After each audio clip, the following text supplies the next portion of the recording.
Welcome to the Intentional Encourager podcast, where each episode brings you compelling conversations and stories designed to entertain, enlighten, and encourage. And now here's your host, Brian Sexton.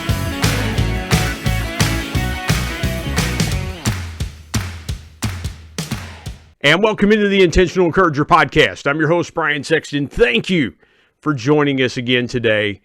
And I have a dynamic lady. I've just been recently following her on Twitter. You can follow her as well. I'll fill you in on how to do that. But she is an artist and an author. Her book's Mike and Me, A Guide to Caring for the Grieving. And her second book, the follow-up to that, After Mike and Me, From Mourning to Joy. She also has a book of her paintings. And she's going to talk about all that. But you can find her right here this morning, right now, on the Intentional Encourager podcast. And that is my guest, Anita Burkett. Anita, good morning. How are you today? Good morning. I'm doing very well. Thank you for the invitation to join you. It is my pleasure. See, I was wondering a little bit, folks, and I got a full disclosure here. You know your host here. I will tell you when I mess up. I will tell you when I do things incorrectly. There's two ways to pronounce her last name. Her last name is spelled B-U-R-K-E-T-T. Now, I have heard there was a baseball player years ago. His name was John Burkett, and he spelled his last name the same way, B-U-R-K-E-T-T. But being that I live in West Virginia, I put the hillbilly to it and said Burkett. So which way is correct, Anita? I prefer Burkett. Burkett it is. So there you go. See, yes. I put the hillbilly to it. So that was my fault. Living in West Virginia. See, our dialect up here, we will, there'll be some people, the older generation will say, well, we're fixing to do this or we're fixing to do that. That's a real popular thing up here in West Virginia. But I apologize. I put the hillbilly to it. So it's Burkett. So thank you for correcting me. I appreciate that. You didn't have to do that. Believe me, we've got things in common. I'll just say a person I used to know says it that way. That's why I prefer the opposite way. Well, listen, I have been called Brian or Brian. That a lot of people like to pronounce my first name Brian, like Pickle Brian. Whatever. Just don't call me late for supper. That's all I've got to say. So, but I feel you, Anita. Let's start here. I want to get your perspective on the last 18 to 20 months. I know what's happened here in West Virginia around the pandemic, and I ask this question to start every podcast because I want to get a glimpse of the perspective and a glimpse into your world the last 18 to 20 months. I know what a state like West Virginia, I know what's happened with us.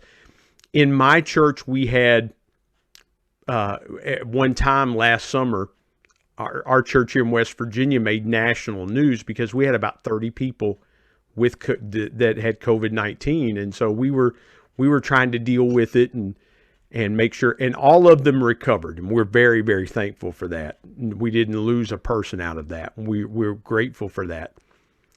But I want to know your perspective and kind of personally and things like that. What's a lesson that you've taken away from the last 18 to 20 months around what we've gone through in this country? It makes me appreciate more going to church in person, getting to hug the sisters again and shaking hands occasionally, going down to the front and praying with people. We have bounced back quite a bit, but not, all the way. Still trying to be careful in ways, but I'm thankful to not have to breathe through a mask. I'm just very thankful for the freedom that we have to do the things that we want to do, which is, of course, go to church in person. Did you notice anything differently in your community? Because I know here we had people, and I was at and I'll say it like this. So in West Virginia, we would say it like this. I was at the Walmarts the other day, That's how we say it up here. That's not how I say it, but it's how people that I live among say it. I was at Walmart the other day, just doing some shopping, and we don't notice it up here, but people are still wearing masks, and that's okay. If you want to wear a mask, wear a mask. If you don't want to wear a mask, it's fine. You know, and we still have people that come to church and wear masks, and it's perfectly fine. We don't judge, we don't condescend or anything like that. Did you notice anything different in your community as you were out shopping or as you were out among your community? What did you notice around your community in Arkansas that was different, or was there anything about your community in that time that just struck a chord with you or struck you a certain way? Well, there were people that didn't wear a mask while I was. And of course, there were people that were getting too close. But now I'm not really concerned about that. Not as much at all. I mean, I go in Walmart and I don't wear a mask. Mm-hmm. And if there was somebody, that I see that I would want to talk to, I wouldn't be concerned about it if I was 6 feet away from them. I do wonder if I'm aggravating other people by getting too close, like that would have done me, way back there. Well, and I understand that, because you said something a minute ago that I love and I relate to and connect with, is that I'm so used to greeting people that I know and love with a hug. I am so used to doing that. People we go to church with, it's nothing for me to hug 50 people on a Sunday. It's nothing, just because that's the way I greet. And it was almost kind of like, and I don't know how it was there, but it almost felt at times like people were like, just hold up. We just didn't know how to react and act and things like that. You mentioned the getting back to in-person church services. What did that do for your body of believers in your community? Because I know what it did for us when we were able to come back together. We were having separate services. Our pastor was trying to be very careful and cautious because of what had happened in our church. What was it like for you and your body of believers when you finally just all came together and just said, we're going to worship the way we want to worship and do the things that we want to do? Was there a comfort to that in your mind and your spirit? Yes, I think it made us all closer together. And I just enjoyed being around people. I love it. I love it. And Anita, what I wrote down there was the power of coming together, the power of being together. Let me go here for just a second. When we talk about, and I want to kind of frame this, because folks, if you haven't gathered, Anita and I are both Christians. We're part of the same denominational beliefs. We're both apostolic Pentecostal Christians. And so again, I want to frame that around the perspective that we're talking this morning. But I think it's a universal truth, is the coming together of people of like-mindedness, of like, what the Bible calls like precious faith. And it doesn't matter what kind of church you go to. I had somebody ask me one day, they said, how is it that you're such good friends with somebody that goes to a Baptist church or somebody goes to and I said, that's easy. We talk about things that we have in common. We can talk about the Lord. We have that in common. They read the same King James Bible I read. It's just, we have a difference of opinion on doctrinal things, but we can agree on the commonality. Let's go here for just a second. When you think about commonality in your community, and I want to get your perspective there, because I don't live where you live. You don't live where I live. When you think about that, do you feel like we're getting to the point, and here's where I want to go with this, and forgive me for the long-winded question. The Bible says in the book of Acts that they had all things common. And I feel like at some point during the pandemic last year, we started to get back to that all things common, where we were checking in on each other, where we were just, even if we couldn't be together, we were still checking in on each other. I know in our church we had several large text chains and Facebook chains and things like that, where we were just checking in on each other. Did you see that in your community within your church? How did you guys come together when you couldn't come together? Well, I had forgotten about this, but you reminded me, this church secretary, I guess you could call her, she called me, and I do send out cards to different people, birthday cards mostly, before the pandemic. But during this, she had a list of people that she wanted me to call. And I don't remember exactly, what I was supposed to explain how that we were going to have church online. There wasn't going to be many people, in the congregation, I think 20 in the beginning or something like that. Anyway, she had me to reach out to them. And I know my pastor did a lot of phone calls. I'm sure I don't know everything that went on. I'm sure I won't, but I did call people myself.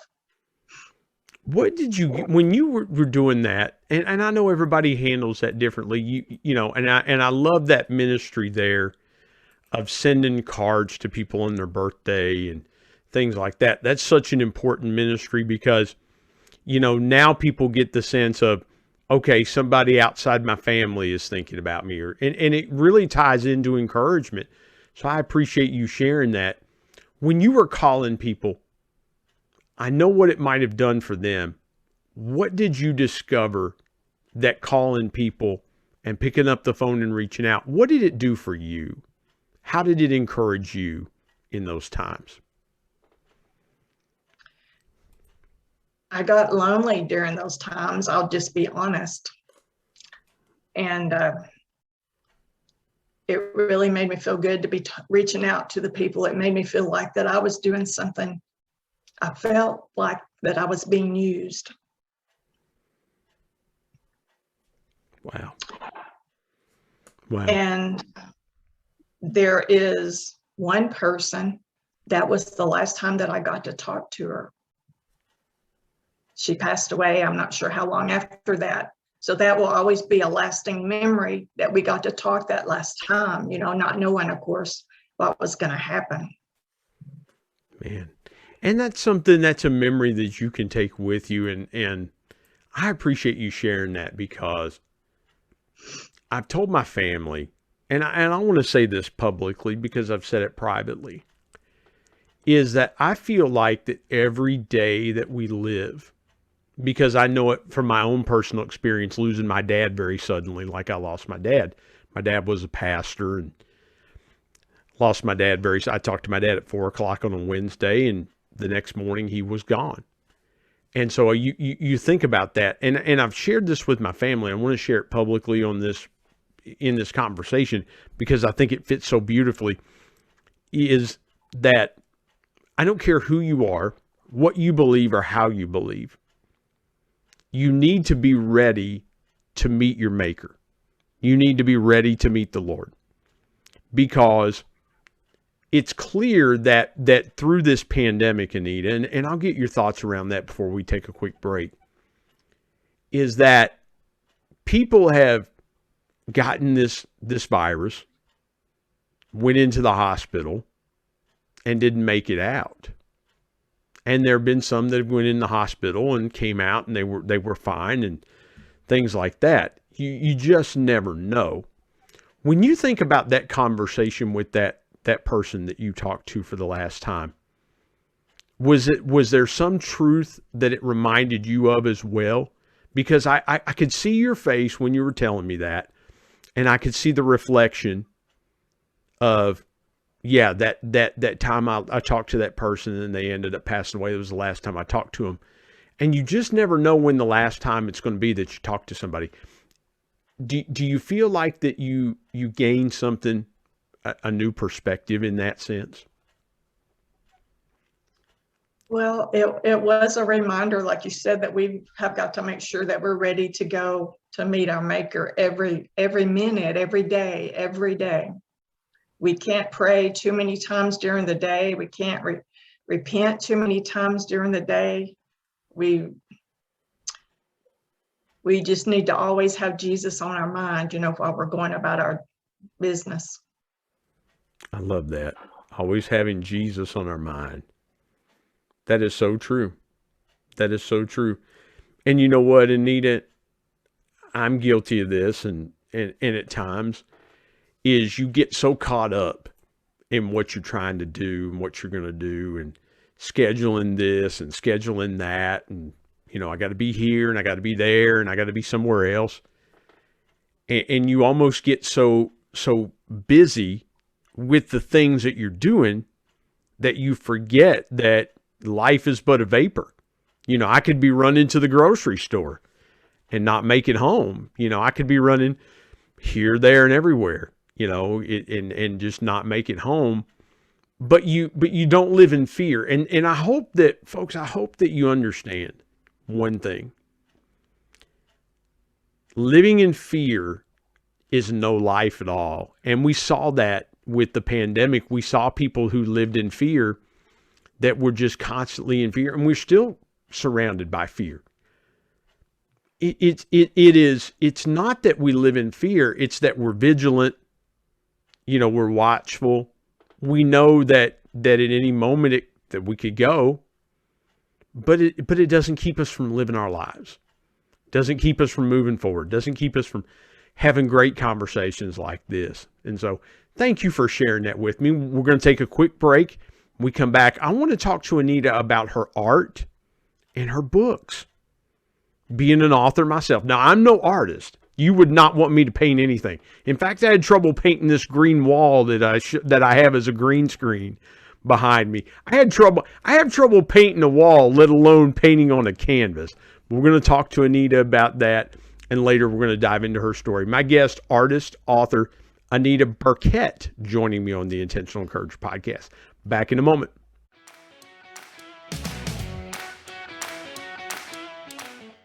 Hey everybody, Brian Sexton here. I want to tell you about our sponsor, SEO National. SEO stands for Search Engine Optimization. Now what's that, you might say? Well, search engine optimization helps you show up higher on search engines in front of paying customers for words that you as a business owner can monetize. What a great concept. SEO National is owned by my good buddy Damon Burton, who's been a guest here on the Intentional Encourager podcast. Not only has Damon and his team worked with businesses of all sizes, from e-commerce startups to NBA teams and Shark Tank featured businesses, but more importantly, Damon and his team are about transparency, trust, and providing lifetime value. So much so that he still has his first customers after opening SEO National 14 years ago. Let me give you some intentional encouragement and call Damon and his team today at 855-736-6285 or go to www.seonational.com and get a free quote.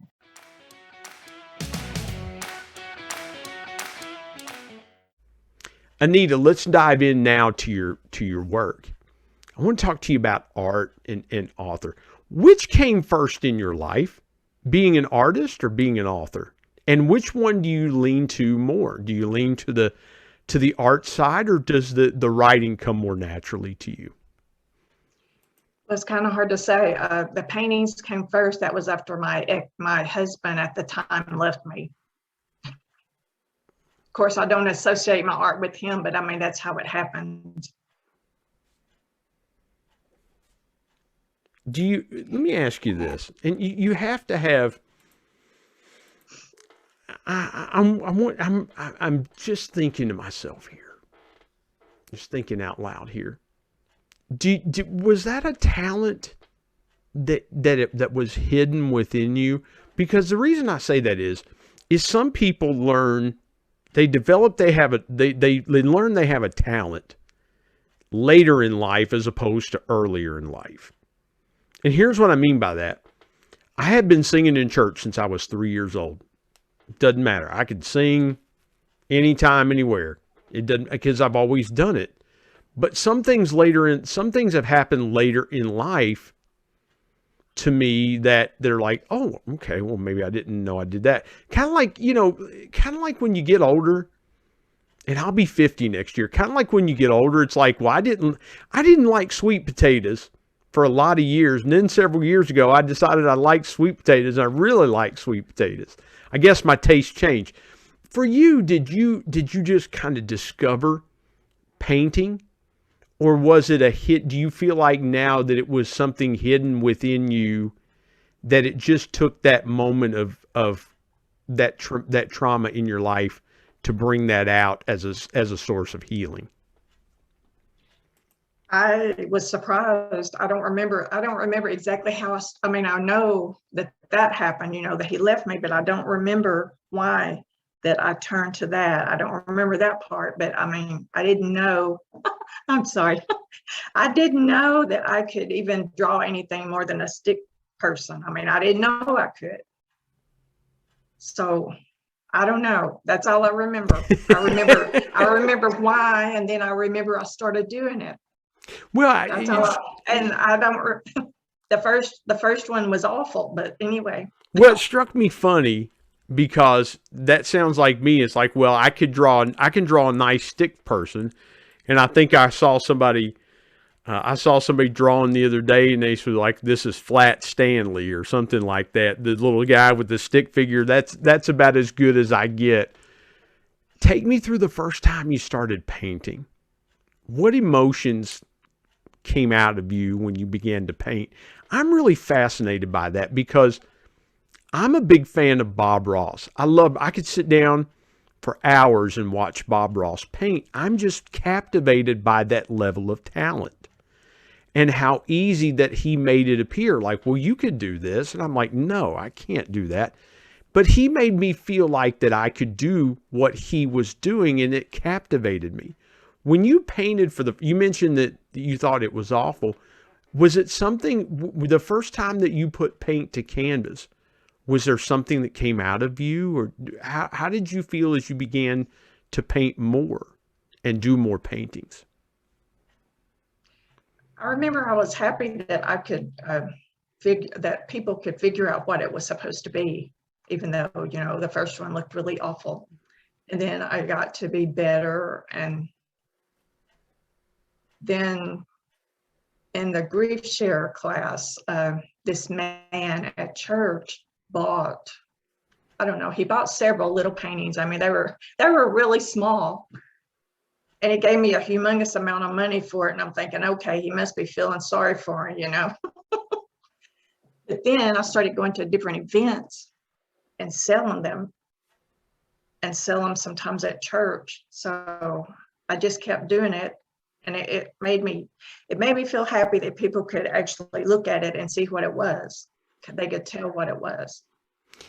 If you could sit down and paint anything, do you paint more? You have the people like Bob Ross's that did like the naturescape, and those are beautiful. And I knew a man years ago that ran an art studio in a small town in West Virginia. And they just look, the people there just look. I would go in on Thursday morning because part-time he also did catering he also did catering and bought food from me.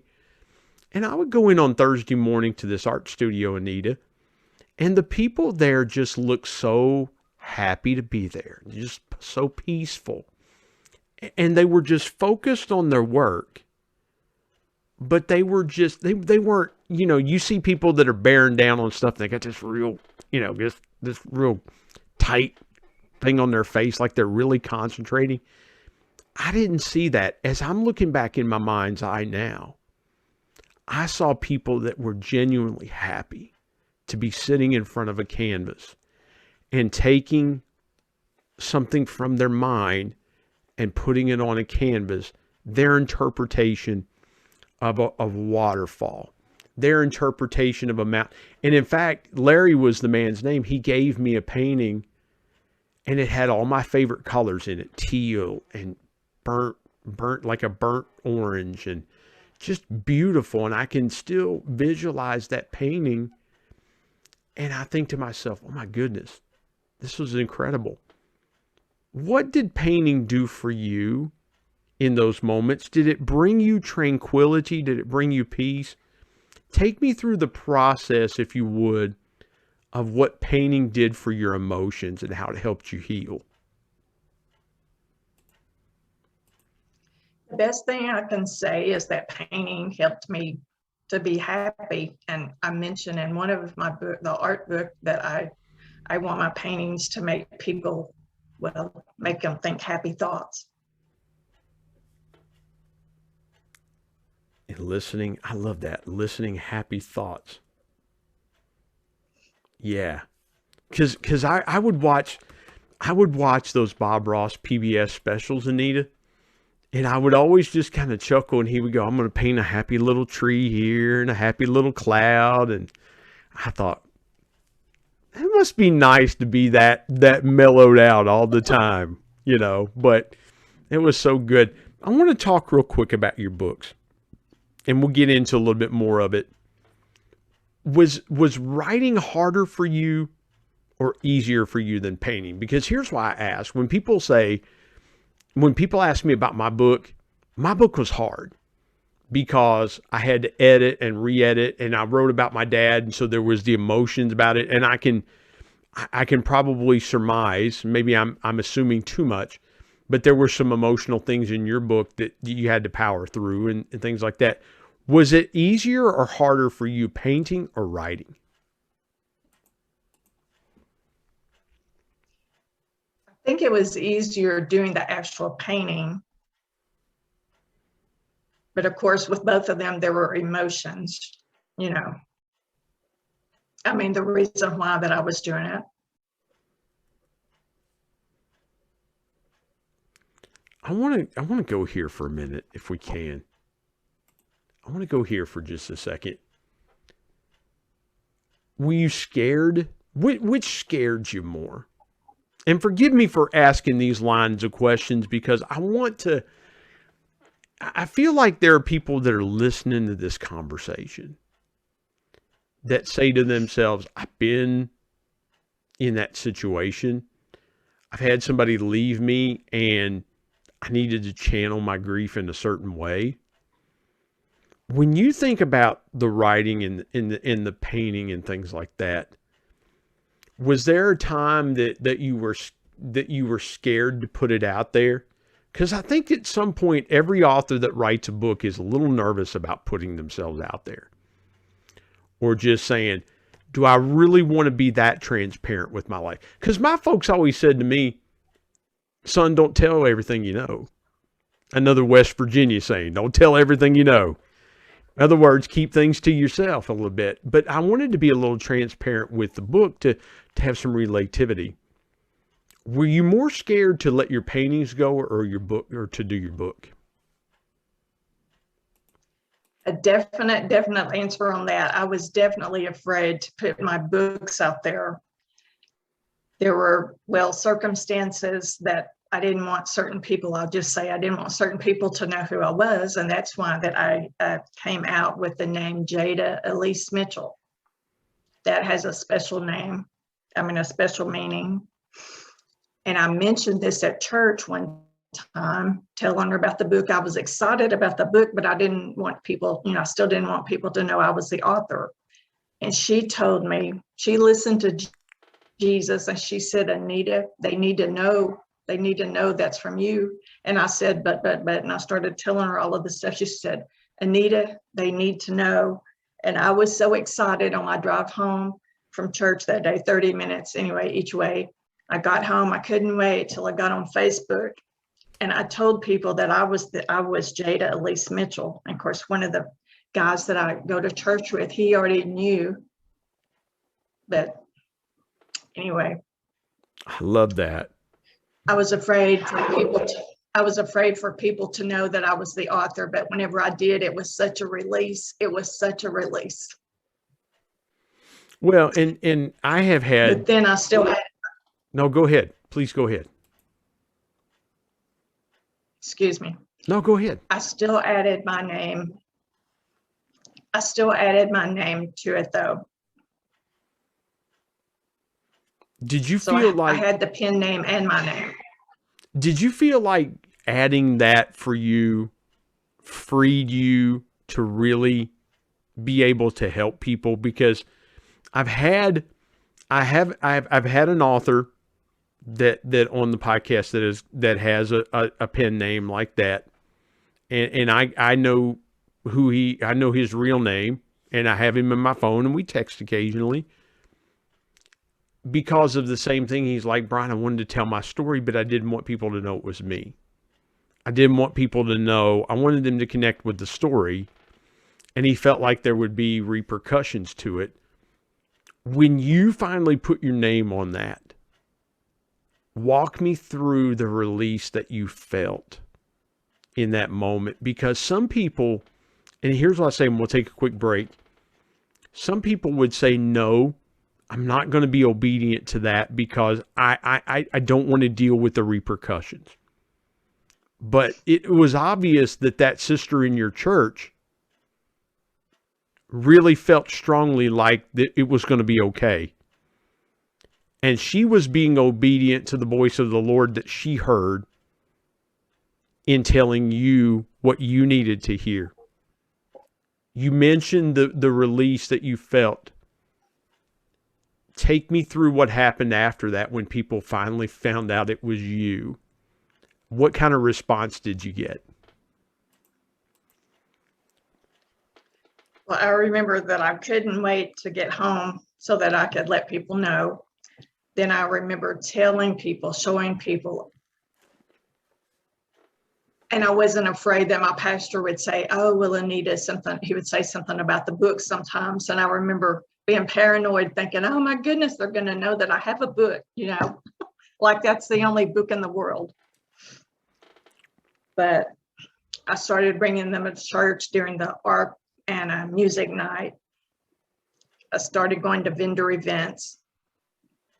And I wasn't afraid for people to know at work that I was the author. Like a friend, she would have the book on her desk. And I remember thinking, oh, Janet, they might know it's me, because of the name Mike, and just all these crazy thoughts. It sounds funny now, but I'm just very glad that I'm not afraid for people to know it's me. It's like your baby. I've read the book. Yeah, it's like your baby, isn't it? You've lived with it. It's been, and obviously I've never been a mother. Obviously, never been a mother. But I lived with that story within me for a couple of years, 2 or 3 years. And then when you finally, and I'll share this and I don't know what your experience was like, Anita. I remember Amazon, the delivery driver pulling up from Amazon with my books. And I think I had like 3 or 4 cases of books that they delivered. And I was thinking to myself, I opened it up and I got emotional holding it in my hand, because I remember all the restaurants and the hotels and the flights that I'd written on, and it just was emotional for me. Did you have a similar emotion the first time you held your book in your hand? Yes, I think so. I mean, other people, they might look at the book and think, oh, well, okay, that's nice. But I mean, to them, it's just a book, with pretty colors on it and things. But to me, like you said, it's the memories. It's the memories of what I had, what I lost, my art, which told a story. It's definitely different when it's your book. Yeah. You can't just see the picture of it. You see everything that's inside and all the things that you went through. All kinds of emotions. Yeah, and I don't think people understand that too, the various emotions of writing a book, because, Anita, it is, especially when you tell a story, the emotions that come out of you want it to help somebody. I know for me, I wanted it to help somebody. For me, it was more about the legacy of honoring my dad. That was what I wanted to do. And so, so my nieces and nephews that didn't, that were little when he passed away, they would kind of know their pap a little bit better. And I put pictures and things like that. So I get it. I want to reserve some time. Let's take a quick break. I want to reserve some time to tell your story, because we could talk for hours about painting and books. And I want to make sure that we get to your story. So, my guest, author, artist, Anita Burkett, joins me this morning. We're going to take a real quick break, come back, Come back with us on the Intentional Courage podcast.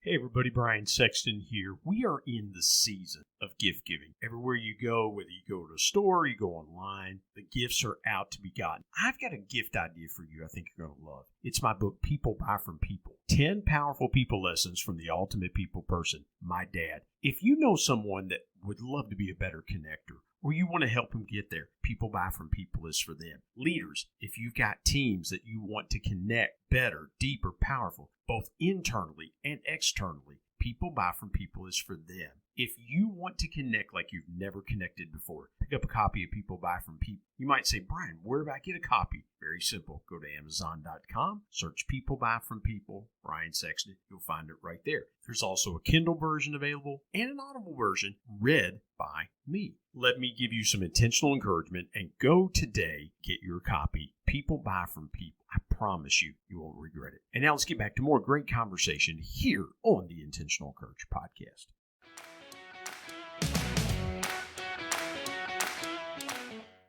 Anita, I want you to dive into your story. Tell me your story real quick. And again, I want you to take me as far back as you want to go. I'm going to step aside and let you tell it from your perspective. You mentioned you had a husband that left you. You alluded to that. But take me back through your story as far back as you want to go.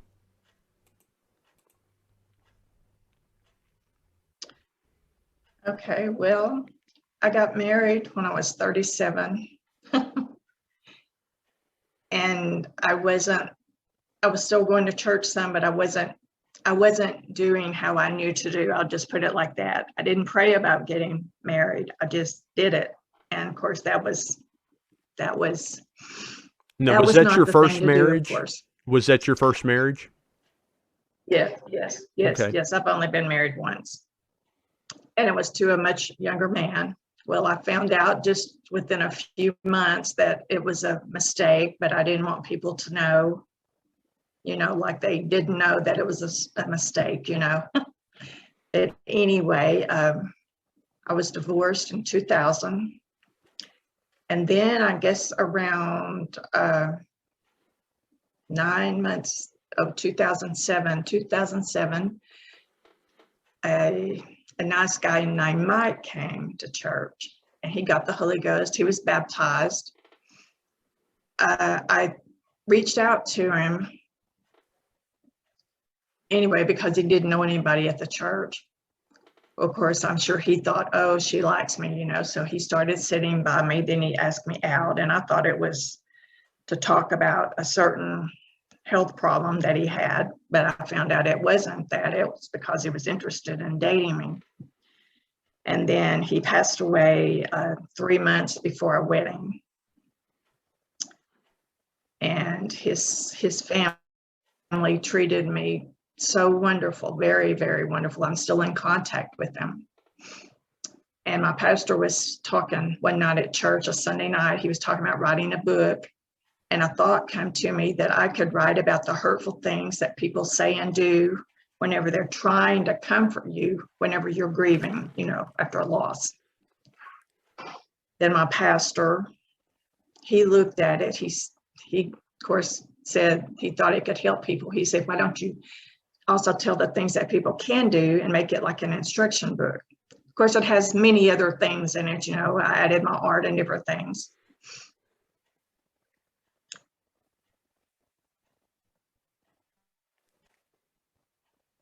And then there was the lady sitting in front of me. She said something. She made a comment one time about the women coming up and seeing my engagement ring. And the thought that she had is what prompted me to write the second book after Mike and me. Mm-hmm. And then the person that would have been my sister-in-law, she came out with the ideal of the art book.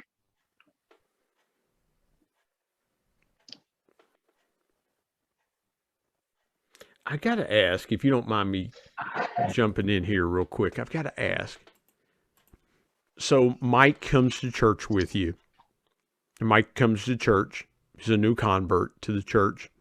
You guys begin talking and things like that. You had gone through a painful divorce.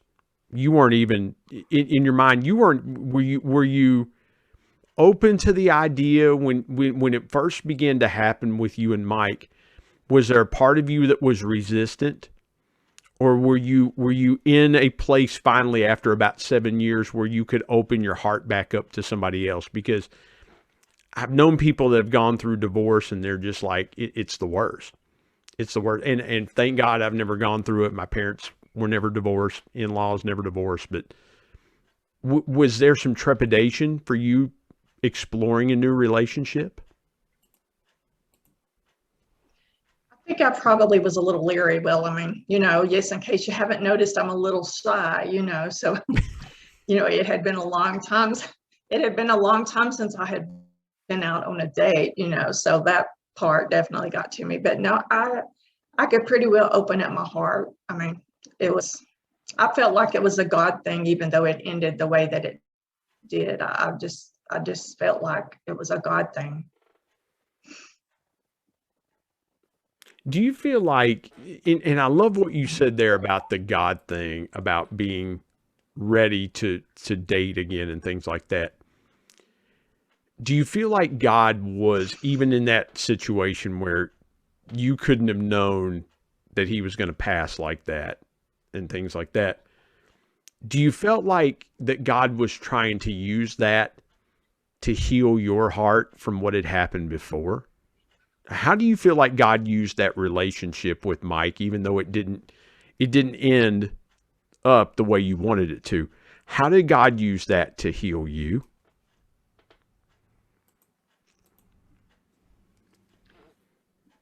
Well, I know it did heal me. I mean, the idea that I would meet someone that would treat me better than any other man had. I mean, that was definitely a plus. Then I got to meet his family, which is Baptist, and they're still friends, some of them to this day.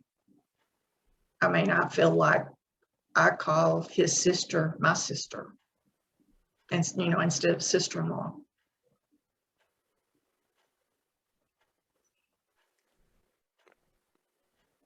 What do you think Mike would have I thought would of? hope, that. No, go ahead. Go ahead. I want you to go ahead there. Can you repeat that? Here's where my mind was going when you were talking about that. You said Mike's family became my family. Even though you guys were not married, you hadn't gotten the chance to be joined together as man and wife, you still felt that familial bond. What do you think Mike would think about the books? How do you think he would how do you think he would react? Because people have asked me, they said, well, how do you think your dad would react to the book? And I would say, I think my dad would be proud. I think my dad would be proud that I did that. And I have his picture 3 feet away from me. So I feel like my dad's with me. But how do you feel like Mike would have responded to those books? He would say, "You're telling our personal business," which that's something I never thought I would be doing. And then the second book, it has a picture of a cow on it, a black and white cow. I used to like them like a lot, and he knew that, and he made a comment one time, and I put that comment on the front of the book. He said, "I can't believe that I'm going through Walmart and I'm looking at dairy cows."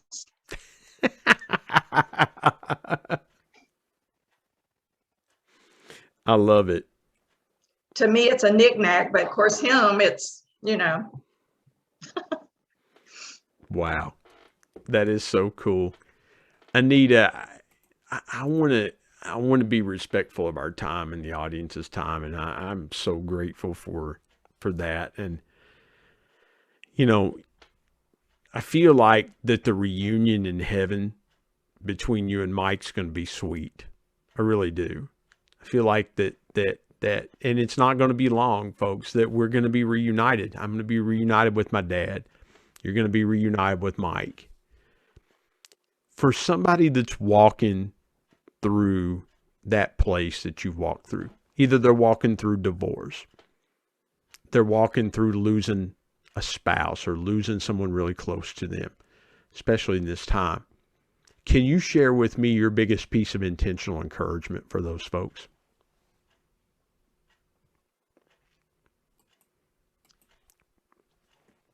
There is always healing available from grief.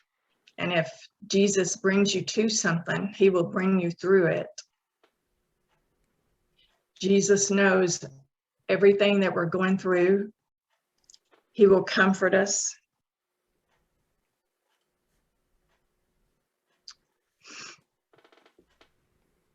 He's my very present help in time of trouble. He's definitely my peace speaker. He's changed my life for the better.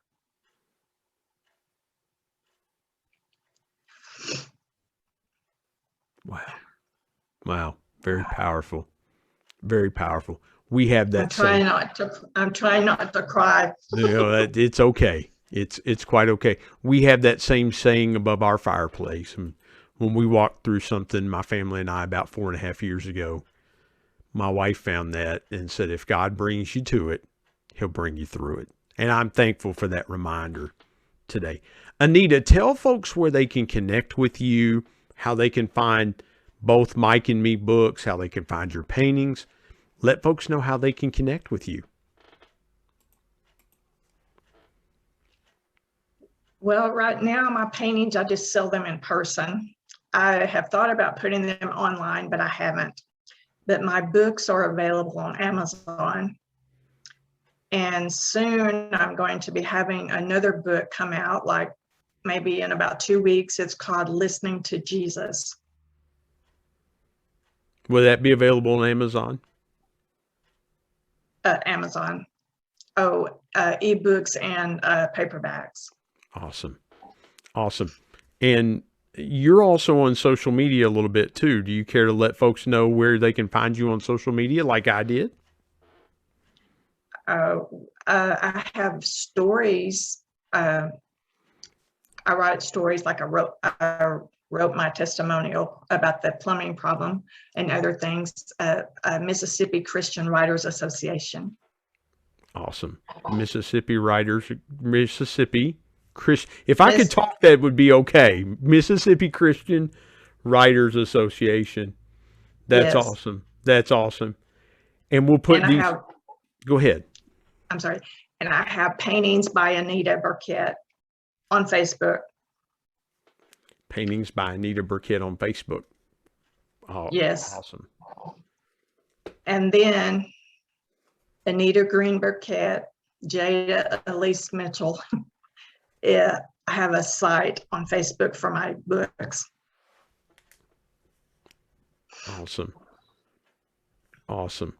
So I'll put those in the show notes, folks. And we'll tell you everywhere that you can find Anita on Facebook, everywhere you can find her on her social media platforms.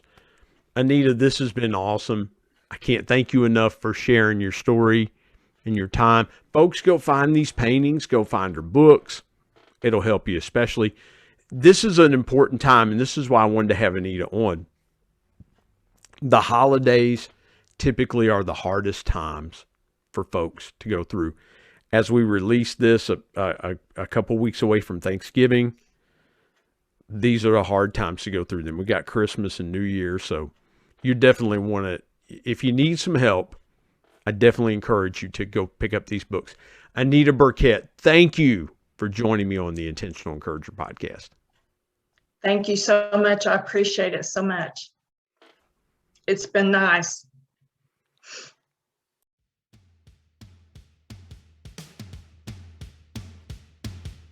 My thanks as always to producer Bryce Sexton and technical advisor Matt Means. And of course, the ultimate thanks goes to the Lord Jesus Christ, who provides intentional encouragement every day through his word. If you're not subscribed to the Intentional Encourager podcast, hit the subscribe button wherever you get podcasts so you don't miss an exciting episode where you can get encouraged and stay encouraged. And remember, anyone, anywhere, at any time, any place can be an intentional encourager.